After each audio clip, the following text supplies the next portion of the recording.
Cristiano Internacional, un lugar donde creemos en nuevos comienzos. Se habilita bien la pantalla. El tema que el Señor puso en mi corazón tiene por nombre Permaneciendo en Cristo. Permaneciendo en Cristo. Y creo que todos debemos de permanecer en Cristo hasta que nosotros vayamos a su presencia en la parucía, hasta que nosotros nos vayamos con el Señor en ese rapto, en ese jarpazo, nosotros nos vayamos ante su presencia. Y nos estamos preparando para ello. Pero algo importante es que nosotros debemos de permanecer en Cristo. El apóstol Pablo lo decía de la siguiente manera en la segunda carta de Timoteo. Leo capítulo 4, versículo 6. El apóstol Pablo decía: he peleado la buena batalla. He peleado la buena batalla. He acabado la carrera. He guardado la fe. ¿Cuánto podemos decir, así como el apóstol Pablo, que estamos peleando la buena batalla? La buena batalla. ¿Por qué? Porque estamos siendo vencedores. Estamos ganando esa batalla a pesar de las contingencias que se puedan presentar. Pero en esta batalla, en esta carrera, el apóstol dice: he guardado la fe. Y la fe es creer en algo que yo no veo, pero sé que así es. Entonces así lo menciona el apóstol Pablo.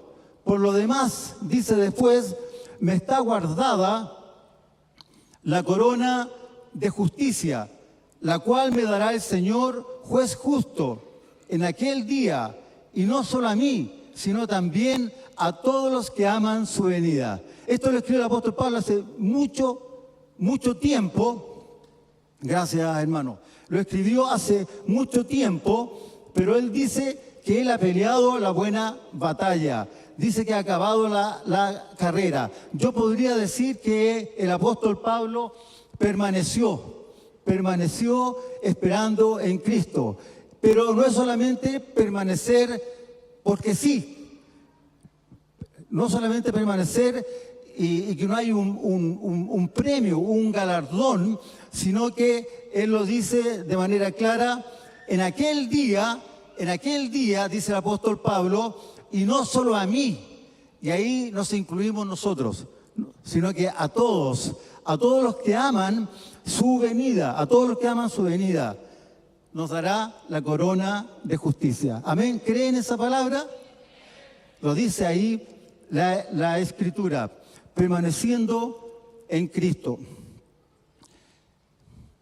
En todo nuestro andar, puede que tengamos más o menos tiempo en el Señor, pero debemos de permanecer en Cristo.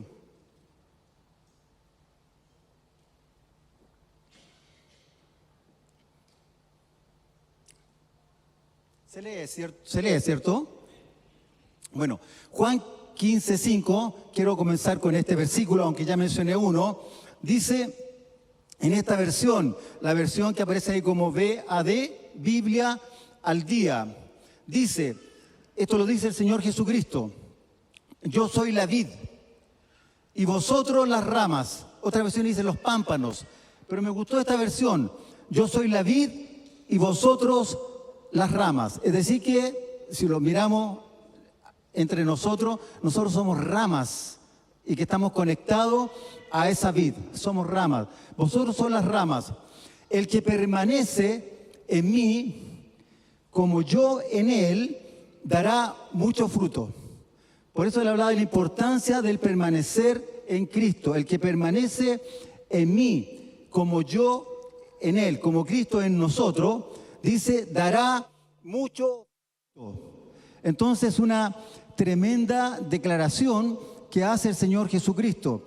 Pero en esta declaración, así como también está lo positivo, también hay un aspecto que si nosotros no estamos en esa condición, y por supuesto que no es mi ánimo infundir temor, hay una separación y esa separación dice que al estar de esa manera no podemos hacer nada. Entonces, ¿qué es lo que declara el Señor? Que Él es la vid.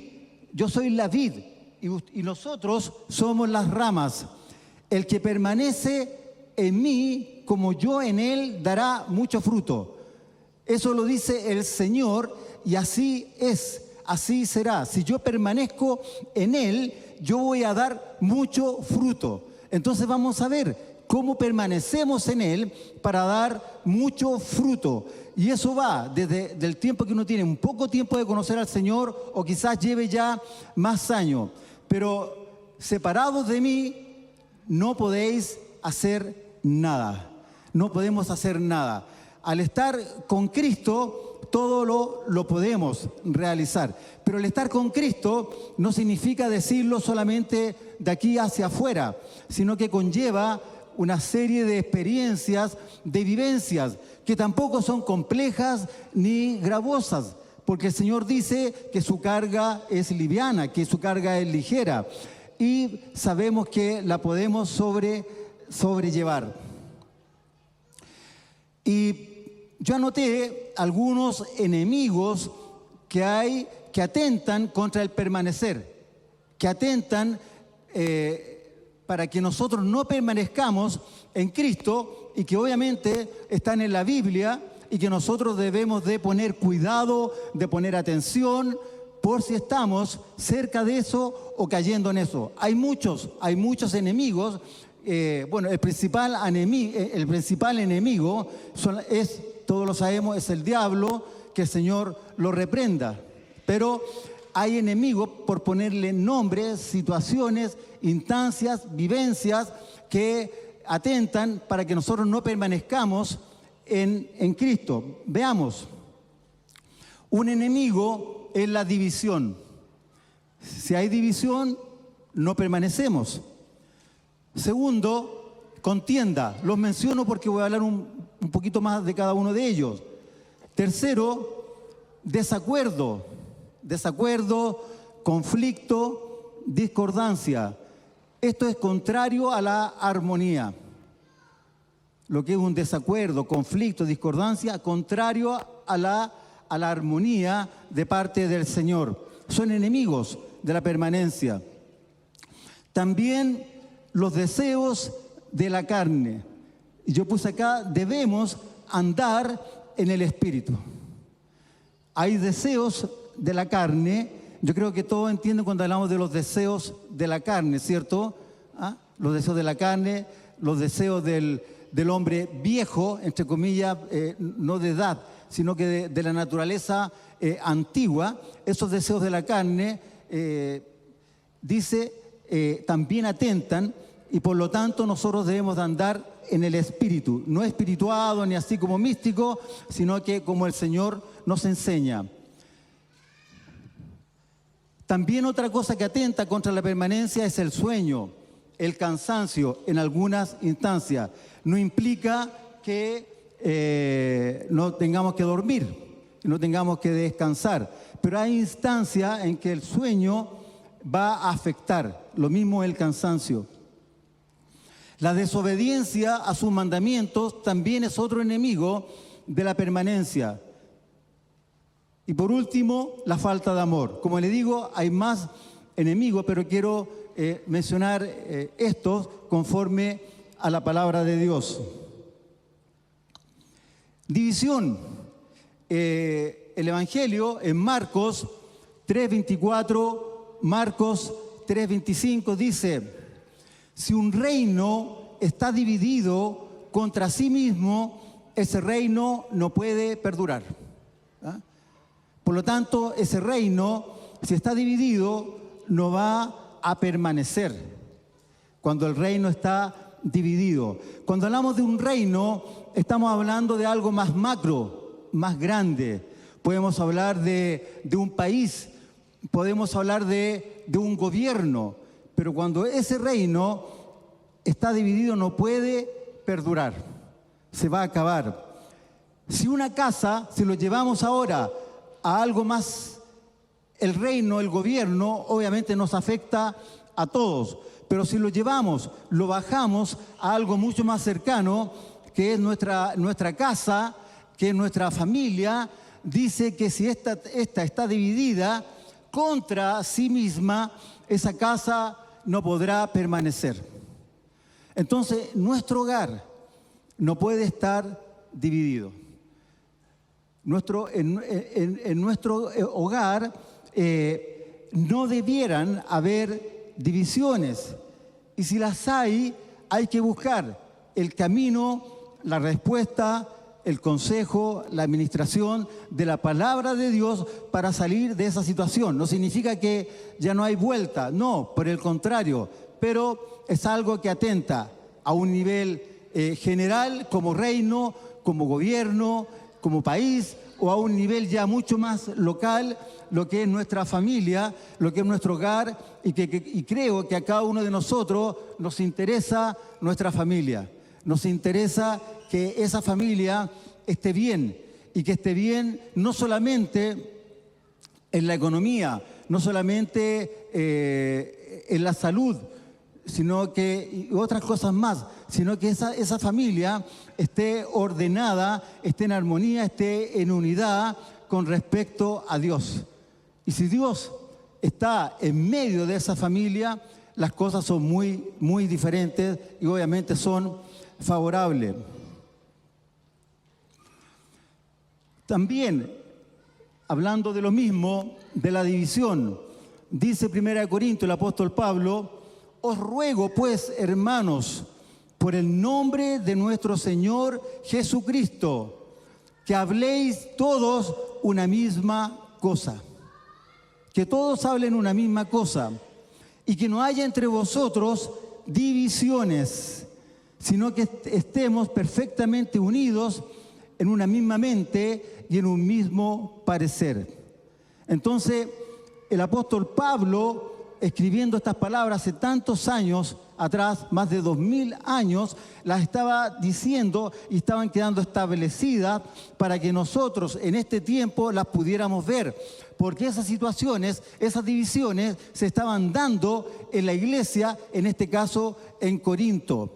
Ahora dice, no es que seamos robots, autómata, en que, como dice ahí, hablemos una misma cosa, sino que estemos perfectamente unidos en una misma mente.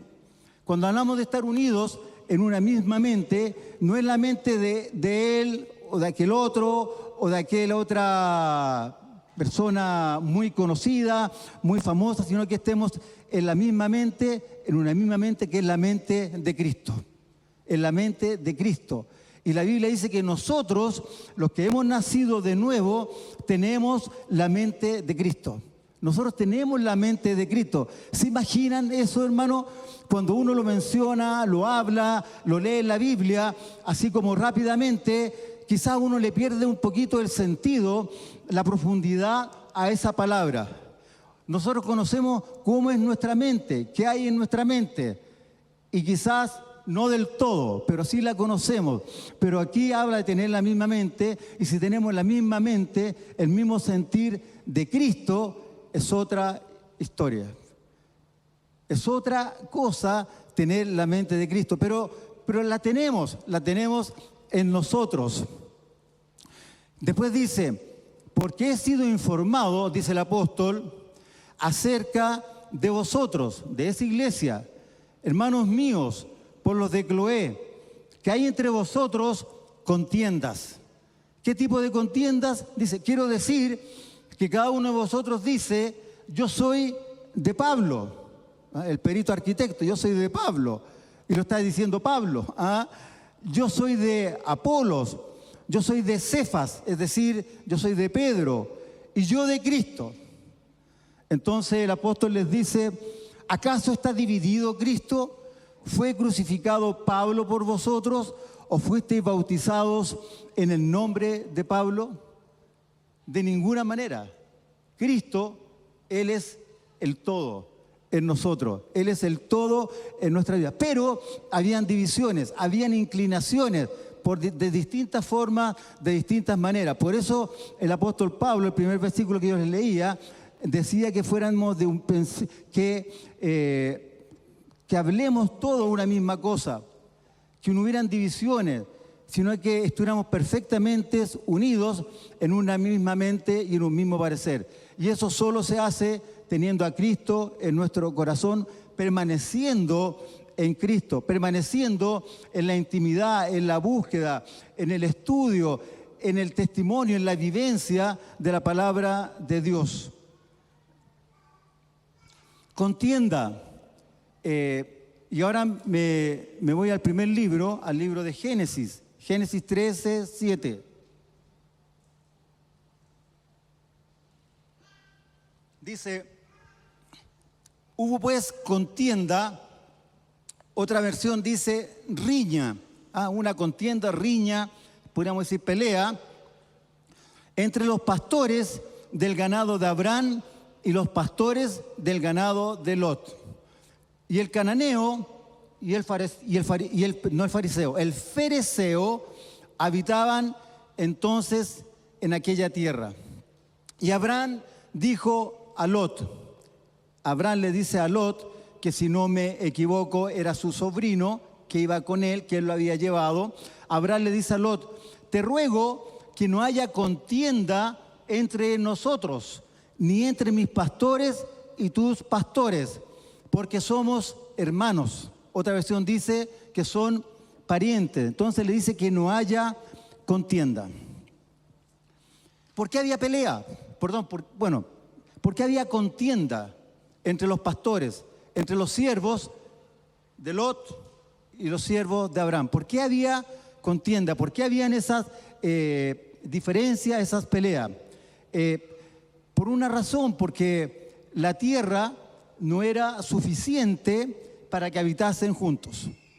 Ellos habían crecido, se habían enriquecido y ya como que no podían estar juntos. O quizás podían, pero habían estas diferencias y no había un acuerdo. Sus posesiones eran muchas. Ahora, otra cosa que podemos notar aquí, que la pelea fue, aquí lo dice, abajo en el versículo 13:8, la pelea fue entre hermanos, porque eran hermanos, eran parientes, fueran de Lot, de Abraham, eran hermanos, eran parientes. Esta pelea ni siquiera fue contra terceros. ¿Habían terceros? Sí, los habían. Ahí dice que estaba el cananeo y estaba el fariseo, que no eran hermanos ni tampoco eran parientes, pero ellos también estaban en medio de ellos, en ese mismo territorio estaban ellos. Y ellos sí eran potenciales enemigos. Ellos sí podían generar algún tipo de hostilidad en contra de ellos.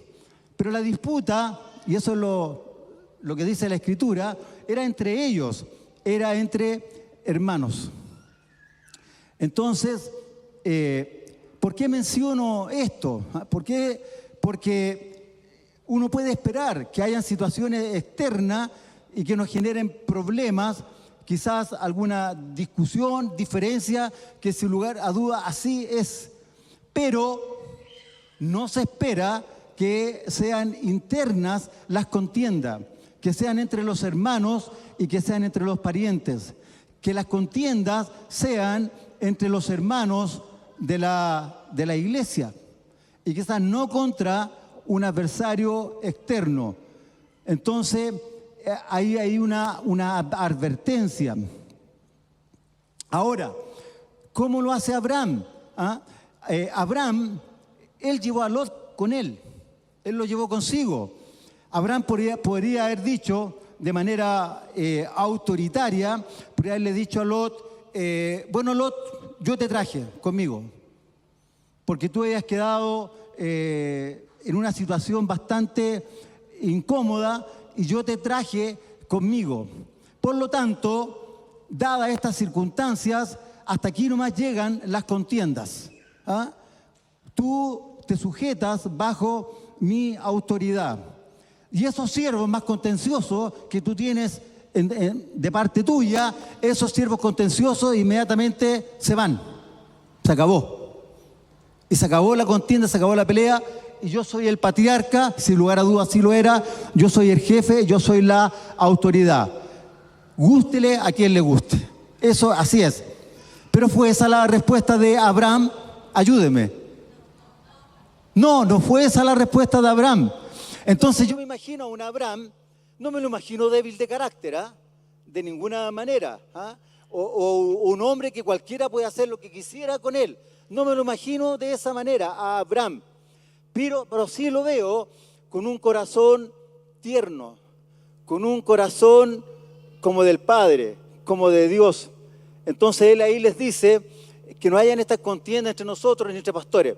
No voy a mencionar los otros versículos a leerlo, pero ¿qué es lo que él les dice? Le muestra en el lugar donde estaban, la tierra en la que estaban, y le dice, hagamos una cosa, mira la tierra en que estamos y tú escoge hacia qué lado te vas y yo me voy hacia el lado contrario. Ni siquiera el primero, que lo que hizo Lot, miró y vio la llanura del Jordán, vio que era bonita, que era hermosa. ¿A quién no le gusta lo bonito, lo hermoso? Uy, a uno solo. A uno solo le gusta lo bonito, lo hermoso. ¿A quién no le gusta lo bonito, lo hermoso? ¿A quién no le gusta lo verde? ¿A quién no le gustan los lagos, las aguas? Para los que son extranjeros, en Chile hay hermosos lagos. Hay hermosos lagos en la región del sur. No crean que siempre son incendios, pero hay hermosos lugares. Lo digo de esta manera, aunque la situación de los incendios es muy compleja y sabemos por la noticia que se van a terminar, el gobierno lo declara a mediados de marzo. Eso es mucho tiempo para los que lo están viviendo. Nosotros estamos más lejos, vivimos otra realidad y nos cuesta quizás empatizar con ellos. Pero veamos, él mira y dice, esto es bonito, esto es hermoso. Y esto me hace pensar, cuando yo estaba ahí atrás, antes de subir aquí al altar, yo pensaba y meditaba que en este lugar, bueno, yo obviamente soy de este lugar, soy de esta casa. ¿Quién más es de esta casa? A ver, levante su mano. ¿Ya? La mayoría es de esta casa y los que no lo son, no lo dije en un principio, pero si no tienen un lugar donde ir, obviamente pueden hacer de esta su casa. Pero ¿qué es lo que yo veía? Que el lugar, por eso viene de cerca la recomendación, pero lo he vivido y yo creo que ustedes van a estar de acuerdo conmigo. Este es un lugar hermoso. Esta casa, este edificio.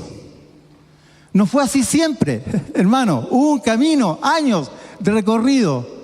Pero había una visión, había una dirección de Dios y que nos lleva hasta este lugar, en este momento. Un lugar hermoso, un lugar cómodo, un lugar limpio, hermanos. Hasta los baños, que a veces son todo hermoso. ¿Por qué? Porque es para el Señor. ¿Por qué? Porque se debe hacer con excelencia lo mejor para Él. Y este lugar, como yo lo veo, cumple esas medidas, las cumplen. ¿Están de acuerdo conmigo? ¿Encuentran que este lugar es excelente? No lo vamos a decir mucho, porque si no van a decir, que ese lugar, según lo que dice, yo estoy escuchando por la radio, no lo conozco, podría conocer ese lugar excelente, así como la reina de Saba. Voy a ir a conocer, a saber de Salomón, qué es lo que pasa, voy a ir a mirar. De todas maneras, son muy bienvenidos a la casa de Dios. Pero me hacía otra pregunta, y la pregunta era la siguiente.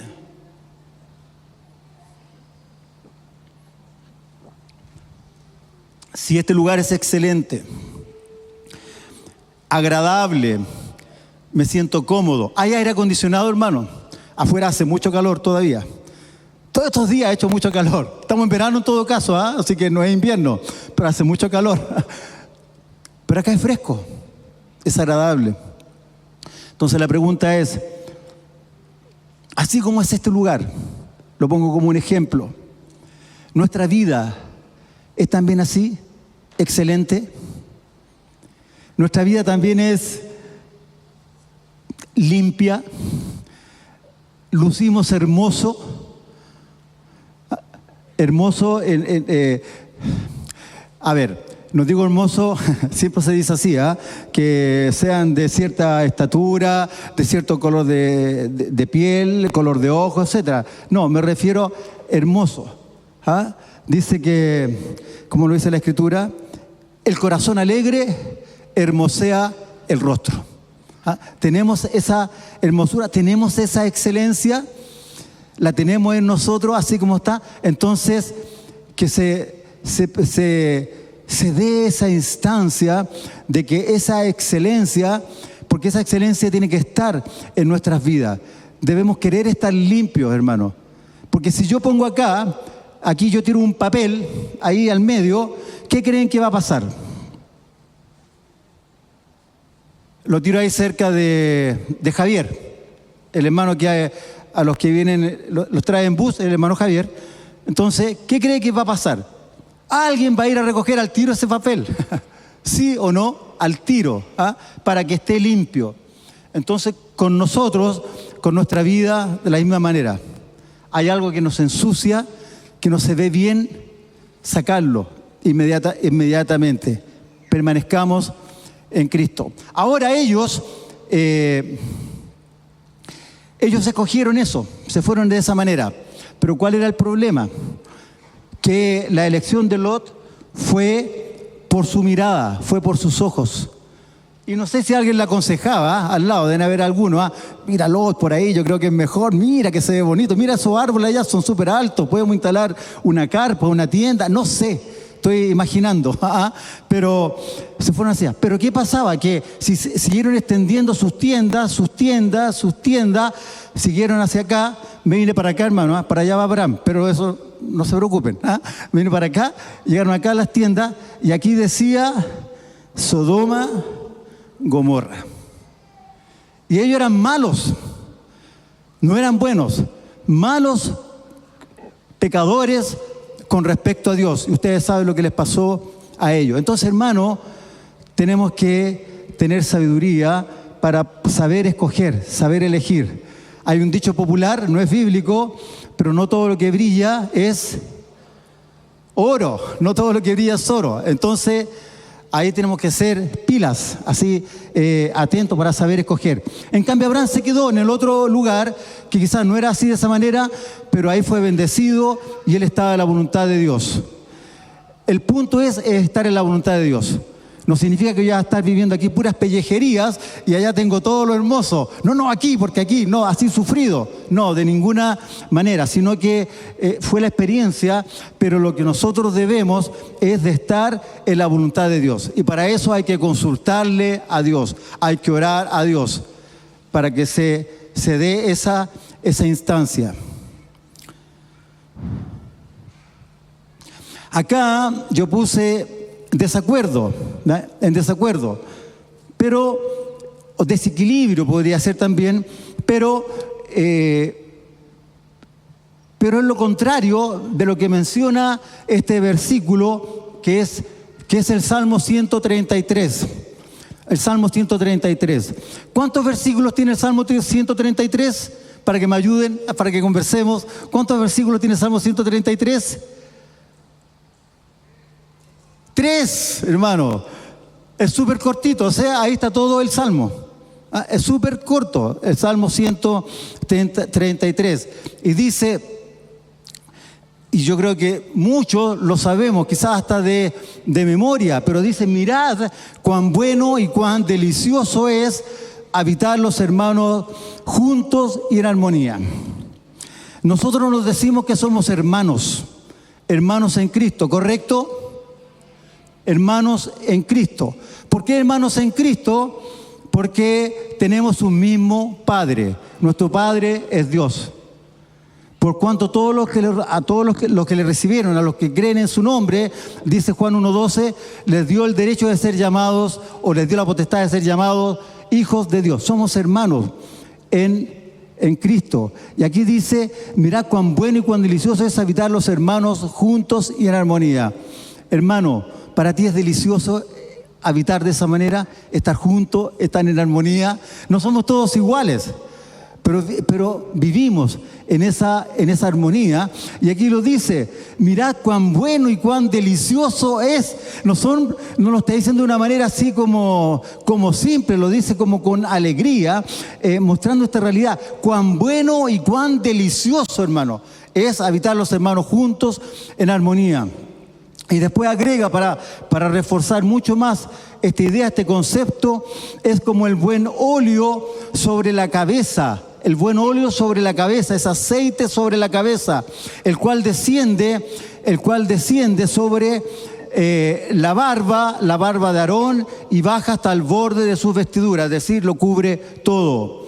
Como el rocío de Hermón, que desciende sobre los montes de Sión, porque allí envía Jehová bendición y vida eterna. Esto escribía el salmista.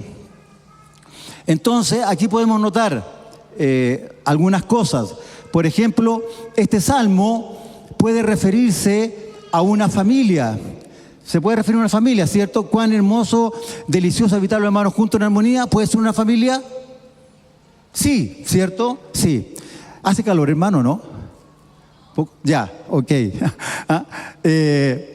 Para que no se vayan a quedar así como adormilados, porque se dice que después del almuerzo y la hora, como que ahí viene como el cuerpo, como que se pone así de esa manera. Pero dice que es como el buen óleo, ya se lo mencioné, como el rocío de Hermón, que desciende sobre los montes de Sión, porque allí envía Jehová bendición y vida eterna. Aquí hay dos metáforas, perdón. Este salmo puede referirse a una familia, les decía, pero con mayor énfasis a todo el pueblo de Dios. A todo el pueblo de Dios. No solamente nosotros somos una parte nada más, pero a todo el pueblo de Dios. Dos metáforas para ilustrar esta armonía. El aceite, que es refrescante, que es aromático, en un lugar semidesértico, y el rocío sobre los montes. Ahí yo puse, esas son fotos de verdad. No es que el que está acá es el monte Hermón, tiene 2.814 metros sobre el nivel del mar. Eso significan esas letras chicas ahí, 2.814 metros sobre el nivel del mar. Cuando buscaba yo sobre el monte Hermón, no sé si a ustedes, ahora que se los muestro, le pasa lo mismo, pero yo no sabía que en Israel nevaba. ¿Ustedes sabían? ¿No han ido a Israel? No han ido a esta parte de Israel, pero hermano, en ese lugar nieva y ahí van esos andaniveles que salen en la foto, y es un lugar de turismo donde ellos lo practican, lo disfrutan, etcétera, y van mucho a ese lugar, al monte Hermón, y tiene 2.814 metros de elevación. Es el monte más alto y está ubicado en un extremo de Israel, en la frontera con el Líbano y Siria. Por lo tanto, también es un lugar estratégico del punto bélico. Pero de ahí menciona, yo le muestro estos datos como para ubicarnos en el lugar, sin haber obviamente viajado hasta allá. Y el monte de Sión es más bajo, tiene 165 metros sobre el nivel del mar, y el monte de Sión está en Jerusalén. Para que se hagan una idea, ¿saben cuánto, para compararlo con algún cerro, algún monte de Chile o de Santiago, ¿saben qué altura tiene el Cerro San Cristóbal? Alguien parece que lo dijo, a ver. 800 metros. Correcta respuesta, correcta, hermano. No es un palo blanco por si acaso. 800 metros. Para ser más específico, son como 800 y un poco más de metros. Así es el monte Sión. No es tan alto, pero muy representativo. Pero el monte Sión está en Jerusalén, está lejos del monte de Hermón. Y acá lo que dice que este rocío viene desde el monte Hermón, cubre el monte de Sión. Entonces el rocío de Dios, la frescura de Dios, cubre a todo el pueblo de Dios. La frescura de Dios cubre a todo el pueblo de Dios. Estén más lejos, estén más cerca, viene ese rocío que desciende y nos trae esa frescura y que viene de Dios. Otra cosa importante acá, si se fijan en el versículo 2 y el versículo 3, dice, en ambas figuras hay una repetición de descender.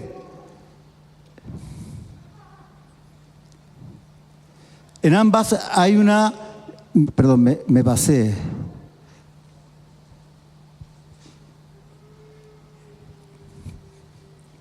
Hay una repetición de descender. Esta armonía, esta bendición, sin lugar a duda, desciende de Dios y afecta a todo el cuerpo, afecta a todo el pueblo. La bendición de Dios. Entonces, lo contrario, ¿cierto?, del desacuerdo es la armonía. Otra cosa que afecta es el sueño, el cansancio. Mateo 26:40 lo dice así.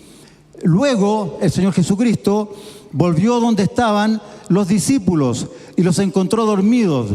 Dijo a Pedro, ni siquiera una hora habéis podido, yo le hablaba de permanecer, ¿cierto? Permanecer despiertos conmigo. En esa instancia tan compleja, tan difícil para el Señor Jesucristo, ni siquiera una hora han podido permanecer despiertos conmigo. Permanecer despierto y orad para no caer en tentación. Tenéis buena voluntad, pero vuestro cuerpo, otra versión dice vuestra carne, es débil. O sea, tenemos, nuestro espíritu está la voluntad, el deseo, pero la carne es débil. Se lo dice el Señor Jesucristo. Entonces no habían podido velar una hora, una instancia al lado del Señor Jesucristo. Yo bendigo a todos los hermanos que apartan tiempo, que apartan horas, ya sea temprano, en la mañana, el día lunes o en las noches, en los distintos grupos de intercesión, a esa hora que se podrían ir a descansar, a dormir, para estar orando, para estar intercediendo por la iglesia, para estar orando por el país, por las distintas necesidades, intercediendo, velando, guardando horas de oración. Además que eso nos hace estar despiertos espiritualmente y nos ayuda para no caer en tentación, para no caer en pecado, para no caer en esas trampas que el enemigo pone sobre nosotros. Permanecer despiertos y orad. Los deseos de la carne, otra cosa que atenta contra la permanencia de estar en Cristo. Gálatas, el apóstol Pablo dice así: digo pues, andad en el Espíritu y no satisfagáis los deseos de la carne. Andad en el Espíritu y no satisfagáis los deseos de la carne. Porque el deseo de la carne es contra el Espíritu y el del Espíritu es contra la carne. Y estos se oponen entre sí. Hay contienda ahí. Para que no hagáis lo que quisierais. Y aquí yo me salto al versículo 24. Pero ahí dice que se oponen los deseos o las obras de la carne contra el Espíritu, se ponen entre sí para que uno no haga lo correcto, lo que se debiera hacer. Y después dice, no lo tengo anotado, pero dice, y estas son las obras de la carne. Estas son las obras de la carne. ¿Y sabe con qué la primera obra de la carne que menciona Gálatas ahí a continuación? ¿Cuál es? Yo lo miré, lo estudié, así que no es un mérito, pero ¿cuál es la primera obra de la carne que menciona? Adulterio. Bueno, va a depender quizás de la versión, ¿ya? Adulterio. Pero ahí menciona muchas obras de la carne, son más de 10. Me ayudan con otras obras de la carne, no para que las realicen, sino para que las mencionen. Sensualidad, ¿qué más? Idolatría, por acá. Celos, ¿cierto? Herejía, ¿eso dijeron? Herejía, ¿cierto? Contienda, sí, correcto. son muchas las obras de la carne. ¿Y por qué lo digo así? Porque cuando yo ponía la lista de lo que atenta contra la permanencia o contra el permanecer en Cristo, yo ponía que una cosa que atenta contra permanecer en Cristo, ¿saben lo que era? La carne. Y después pensando no solamente en nosotros, en la iglesia, cuando yo le digo algo que atenta contra permanecer en Cristo, es la carne.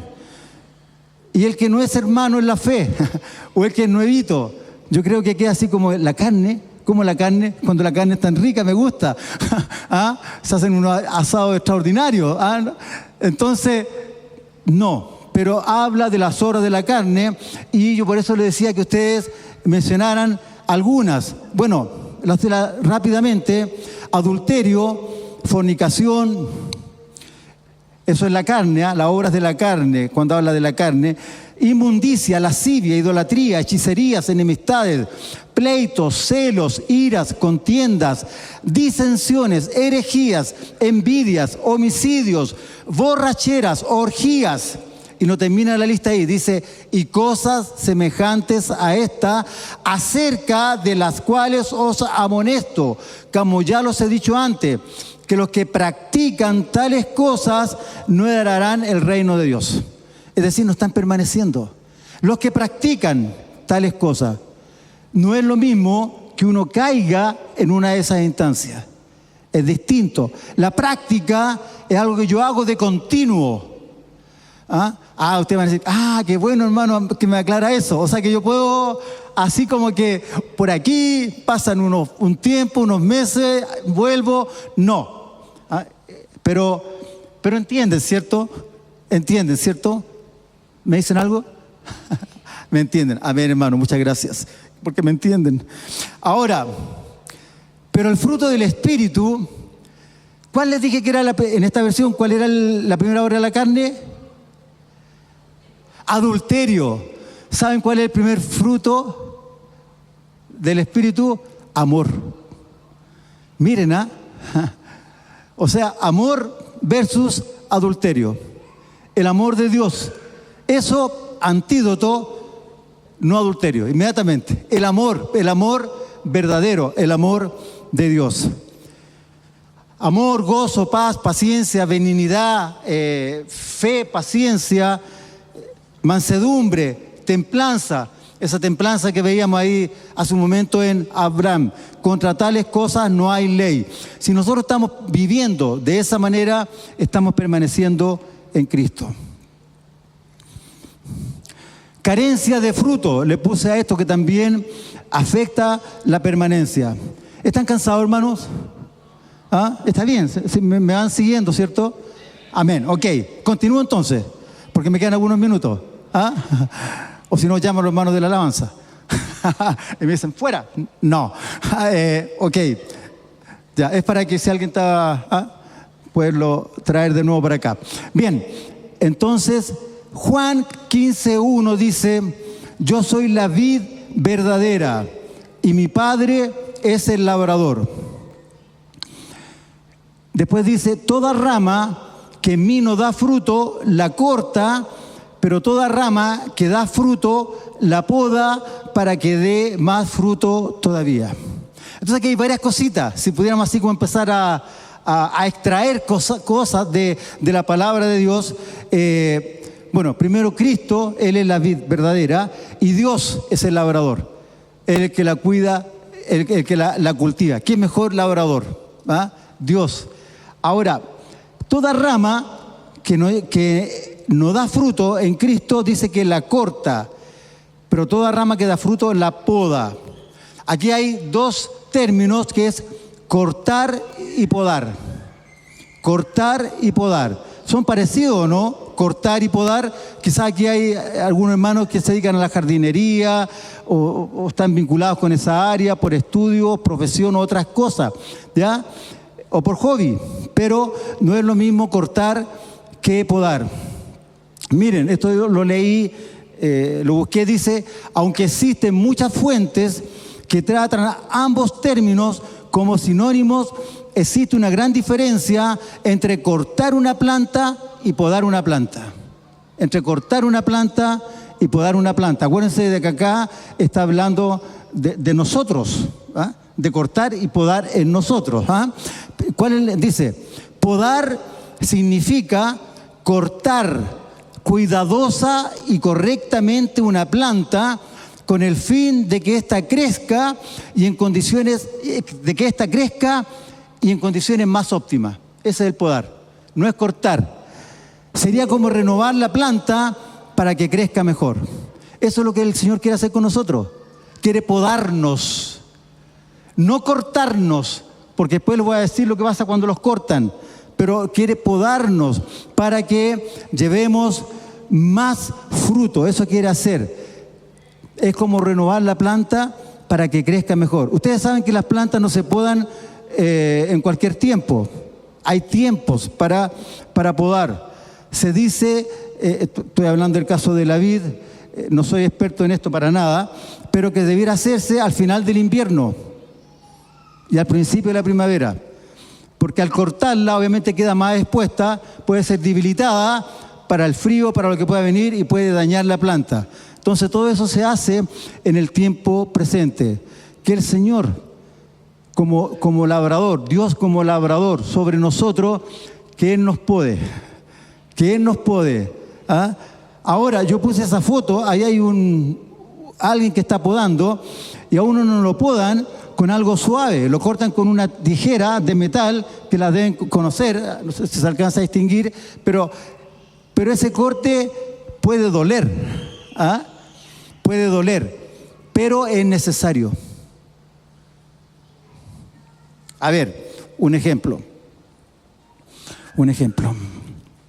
Alguien joven, una jovencita, se encapricha, voy a usar esa palabra, no se enamora, se encapricha, que es distinto, con un joven. Pero ese joven no es la persona indicada para ella. Y la aconsejan o la ministran, le dicen que no por tales y tales razones. No voy a decir yo, no me voy a meter en eso, no es el tema, pero le aconsejan. Entonces, tomando este ejemplo, viene la poda. Hay que cortar eso. ¿Le va a gustar? No le va a gustar. Le va a doler. Pero ¿qué pasa después? Al ser podada, va a ser feliz. Se va a unir con la persona correcta. Van a llevar fruto, mucho fruto. Entonces, pareciera que es terrible, pero nos hace bien cuando esa poda la hace el Señor en nuestras vidas por medio de su palabra. Continúo. Si se fijan acá, 15:1 dice, yo soy la vid verdadera. ¿Ya? Yo soy la vid verdadera, yo soy. Cuando Moisés va a liberar, Dios le pide que vaya a liberar al pueblo de Dios a Egipto, y él le dice, pero si me preguntan, ¿quién me mandó? ¿Qué le digo yo al faraón? A los que pregunten, ¿qué le digo yo? ¿Quién te envió? ¿Y qué le dice Dios? Yo soy el que soy. No le dijo, yo soy Dios, Jehová Rafa, Jehová Nisi, en fin, Adonai, etc. Yo soy el que soy. Yo soy el que soy. Jesús dice, y eso marca la divinidad de Dios. Yo soy el que soy. Y después Jesucristo dice, yo soy la vid, pero yo soy Dios. Yo soy Dios. Yo soy la vid. Pero no lo dice una sola vez, lo dice muchas veces. Acá está más chico, pero dice, yo soy, en por lo menos 7 ocasiones Jesús usa estas palabras para definir su misión, su divinidad. Porque eso es lo que los fariseos, los saduceos decían, que él no era Dios, y por eso lo acusaban de herejía, etc. porque él decía ser Dios, y al decir que era hijo de Dios, pero es su divinidad. Y él dice, yo soy el pan de vida. Ahí está la cita. Yo soy la luz del mundo. Yo soy la puerta. Yo soy el buen pastor. Yo soy la resurrección y la vida. Yo soy el camino, la verdad y la vida. Yo soy la vid verdadera. Entonces, pensando en esto, yo decía, esto es mío, decía, esto es como cuando uno muestra un currículum. Cuando uno le piden un currículum. ¿Alguien ha hecho alguna vez un currículum? ¿Cierto? Alguien ha hecho un currículum. O a lo mejor alguien está haciendo un currículum ahora porque está postulando algún trabajo. Y ahí uno pone en su currículum, o se identifica, etcétera, dónde vive, edad, si es casado, soltero, etcétera, sus estudios, dónde estudió, sus experiencias laborales, etcétera. Entonces, ¿qué hace el empleador o quien lo va a entrevistar? Mira el currículum y dice, así es esta persona, ok, y se hace una imagen de uno, ¿o no? No tiene más antecedentes, se hace una imagen de uno al mirar el currículum. Puede que le sirva o no le sirva, esa es otra historia, pero se hace una imagen. Entonces esto, por eso digo que esto es mío, yo lo miraba así, como un currículum de parte del Señor Jesucristo, un currículum. Entonces, cuando Él decía, imagínense más, yo soy el pan de vida, yo soy la luz del mundo, yo soy la puerta, yo soy el buen pastor. Necesitamos un buen pastor, ¿o no? Me refiero a Cristo, tenemos un excelente pastor, pero me refiero, ¿me entienden? Yo soy la resurrección y la vida. Yo soy el camino, la verdad y la vida. Yo soy la vid verdadera. Esto es Cristo. Esto es Cristo, hermano, para cada uno de nosotros. Y esto me hace que yo me enamore más de Él. Saber que Él es una puerta, saber que Él es un camino, saber que Él es la vid verdadera, saber que Él es la resurrección, la vida, en fin, todo lo que ahí aparece, y hay mucho más. Yo soy, Él es Dios. Él está con nosotros, hermano. Ese es el Señor Jesucristo que nosotros predicamos. Ese es el Señor Jesucristo que por misericordia en algún momento, en alguna vez, llegó a nosotros, se acercó a nosotros cuando estábamos muertos en delitos y pecados. Él se acercó a nosotros, nos miró, tuvo misericordia, y nosotros fuimos convencidos por Él, por su amor, por su Espíritu Santo, y decimos, yo te quiero, yo te amo, yo te sigo, yo dejo atrás todo esto, no me sirve, no sé qué hay para adelante, sé lo que dejo para atrás, que es basura, mugre. Estaba perdido en delitos y pecados, pero voy para adelante no sé lo que viene, sé que hay promesas, sé que hay vida eterna, pero yo quiero eso, hermanos. Ese es Jesucristo, ese es el Señor del cual nosotros hablamos, ese es el Señor del cual nosotros predicamos, y esa salvación sigue vigente, está vigente para nosotros, y no queremos perderla de ninguna manera. Por eso queremos permanecer en Cristo y cortar, sacar, podar todo lo que no nos sirve, todo lo que nos hace mal. Le damos un aplauso al Señor Jesucristo.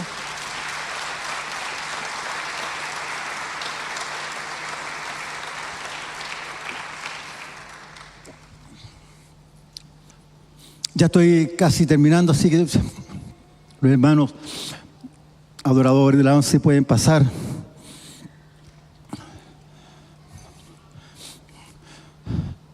Permaneciendo en su palabra.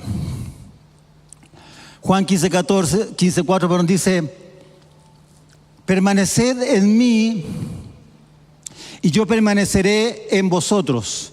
Permaneced en mí, yo permaneceré en vosotros. El Señor ya está en nosotros, hermano. Ya está en nosotros, ya permanece en nosotros. Pero ya lo conocimos, ya fuimos salvos. Pero Él quiere que permanezcamos en Él. Que permanezcamos en Él. Yo digo, yo quiero permanecer en Cristo.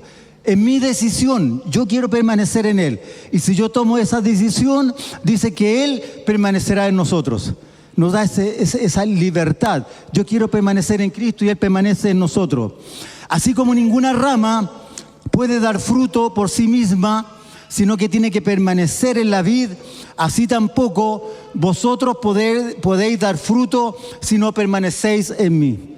¿Queremos dar fruto? Debemos de permanecer en Cristo, hermano. Permanecer en Cristo, cueste lo que cueste. Por eso ponía el ejemplo de Pablo cuando ya era viejito, cuando ya estaba por partir, que él había corrido esa carrera, había peleado esas batallas y le esperaba una corona de justicia. Nosotros estamos corriendo, unos mayores, otros menores, pero cada uno de los que está aquí tenga un año, meses de convertido o más de 40 años de conocer al Señor, estamos corriendo esa carrera. Y yo te puedo decir, Él es fiel. No nos cansemos, pues, de hacer el bien. No nos cansemos, porque a su tiempo segaremos si no desmayamos. Sigamos corriendo, queda lo menos, permanezcamos, pero permanezcamos con Él como Él quiere, porque esos caminos van a ser deleitosos, van a ser caminos agradables, vamos a ser bendecidos nosotros, nuestra familia, esposa, hijos, nietos, hermanos. Es lo mejor que hay. Yo puedo decirlo por mi casa, por mi familia, por mis padres. Yo puedo decirlo, así es. Y tú también puedes decirlo. Y el que es más joven, vamos en esa carrera, porque ese es nuestro Señor. El que no permanece en mí, hermano, es desechado y se seca como las ramas que se recogen, se arrojan al fuego y se queman.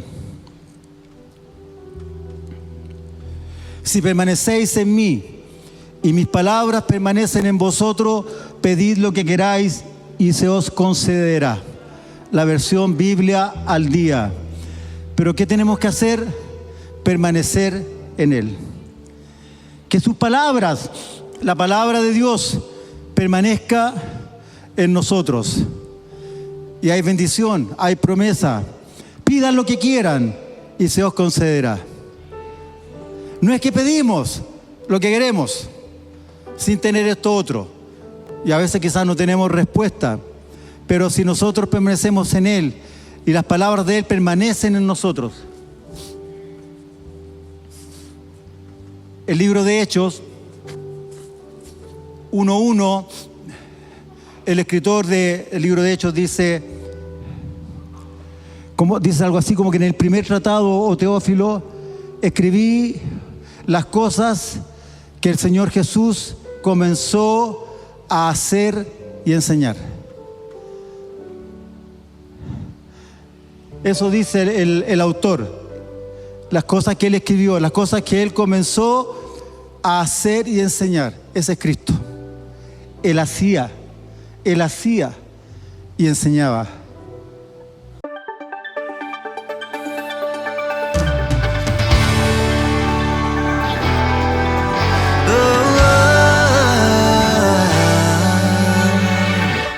Vienen nuevos tiempos en donde tu luz guiará nuestro andar.